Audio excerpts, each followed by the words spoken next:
US President Donald Trump is trying to turn the debate over a wall at the U.S.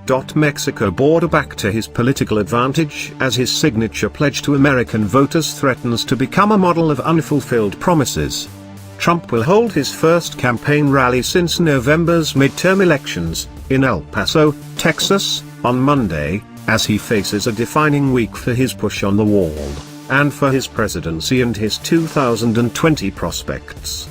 Weakened by the disastrous government shutdown and facing a fresh deadline Friday, Trump is trying to convince people that he'll continue to push to build his long-promised wall, even though there's no way it would be anywhere near complete by the time voters have to decide whether to give him another term. A bipartisan group of lawmakers were negotiating ahead of Friday's deadline, but on Sunday people familiar with the talks said the mood among the bargainers had grown sour. They spoke on condition of anonymity to discuss private talks.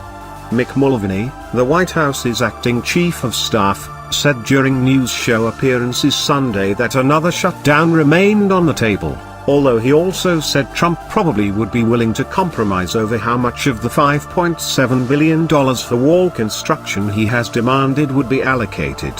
Someplace in the middle, Mulvaney said on NBC's Meet the Press.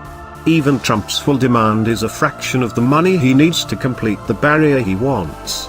His vision for the wall already has been substantially scaled down since the 2016 campaign, when it was to be built of concrete, span the length of the border and be paid for by Mexico.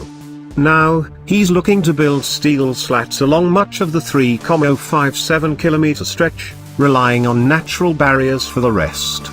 The amount of federal funding he's seeking would pay for fewer than 321 kilometers of new barrier. The president, who feared a backlash from loyal supporters last year if he didn't use the last gasp of unified Republican control in Washington to fight for the wall, isn't expected to provoke another standoff with Congress. West Wing aides have acknowledged there is insufficient support among Republicans to sustain